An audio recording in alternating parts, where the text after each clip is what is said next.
चलिए अब हम लोग देखते हैं समरूप विद्युत क्षेत्र में स्थित विद्युत आवेश पर लगने वाला विद्युतीय बल, electrical force acting on the charge placed in uniform electric field. तो आप चित्र में देख रहे हैं, यहाँ पर दिखाया जा रहा है कि ई तीव्रता की समरूप विद्युत क्षेत्र है और इसमें Q0 आवेश को रखा गया है।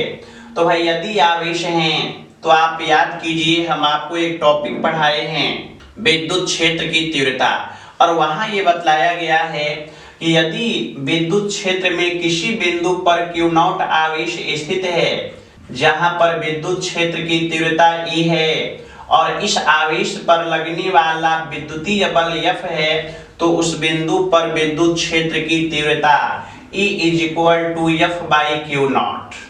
और यदि Q0 को उधर भेजा जाए तो कह सकते हैं कि F = Q0 × E। यानी यहाँ से निष्कर्ष निकल रहा है कि जब भी कोई विद्युत आवेश विद्युत क्षेत्र में स्थित होता है तो उस पर विद्युतीय बल लगता है। और यदि इस विद्युतीय बल की बात करें, इसके परिमाण की हम लोग बात करें, तो देख रहे हैं कि F = Q0 × E। यानी कुल मिलाकर हम लोग कह सकते हैं, जब भी कोई आवेश समरूप विद्युत क्षेत्र में स्थित होता है तो उस आवेश पर विद्युतीय बल लगता है। यदि वह आवेश धन आवेश है तो बल विद्युत क्षेत्र की दिशा में लगता है, जबकि वह ऋण आवेश है तो बल विद्युत क्षेत्र की दिशा के विपरीत दिशा में लगता है। जैसा कि आप चित्र में भी देख रहे हैं कि धन आवेश विद्युत क्षेत्र की दिशा में जा रहा है, जबकि ऋण आवेश विद्युत क्षेत्र की दिशा के विपरीत दिशा में जा रहा है। तो हमने कहा कि when any electric charge is placed in uniform electric field, then the electrical force acts on the given charge particle. If the charge particle is positive, then the electrical force acts on it along the direction of electric field, and if the charge particle is negative, then the electrical force acting on it is just opposite to the direction of electric field.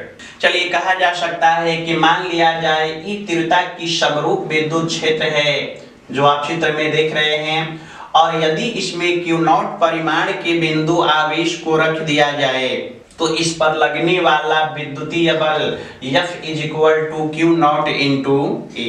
तो ये था समरूप विद्युत क्षेत्र में लगने वाला विद्युतीय बल। तो चलिए इस पर आधारित एक छोटे से प्रश्न को हम लोग सॉल्व करते हैं। तो क्वेश्चन आप नोट कर सकते हैं कि 20 कूलाम का एक बिंदु आवेश 10 न्यूटन प्रति कूलाम तीव्रता की समरूप विद्युत क्षेत्र में स्थित है, तो इस आवेश पर लगने वाले विद्युतीय बल का मान बताएं। भाई क्वेश्चन कह रहा है कि a charge particle of magnitude 20 coulomb is placed in uniform electric field where the intensity of electric field is 10 Newton per coulomb. Then find the electrical force acting on the given charge particle. तो आप कह सकते हैं कि हम जानते हैं कि यदि Q0 परिमाण का एक बिंदु आवेश ई तीव्रता की समरूप विद्युत क्षेत्र में स्थित है तो इस पर लगने वाला विद्युतीय बल F बराबर होता है Q0 × E। और क्वेश्चन पर विचार किया जाए, यानी कह सकते हैं कि दिए गए प्रश्न से भाई आवेश Q0 = 20 कूलाम और विद्युत क्षेत्र की तीव्रता E = 10 न्यूटन पर कूलाम। तो यदि इन दोनों मान को इस इक्वेशन में रख दिया जाए तो लिखा जा सकता है कि मान रखने पर तो हम लोग लिख सकते हैं कि F = 20 × 10, और यदि मल्टीप्लाई किया जाए तो 200 न्यूटन। यानी आपने देखा कि the electrical force acting on the given charge particle = 200 Newton. यानी इस आवेश पर लगने वाला विद्युतीय बल बराबर 200 न्यूटन। लाइक करना, शेयर करना तथा सब्सक्राइब करना न भूलें। जितना हो सके अपने दोस्तों के पास, मित्रों के पास शेयर करते रहिए ताकि सबको इस पढ़ाई का फायदा मिल सके।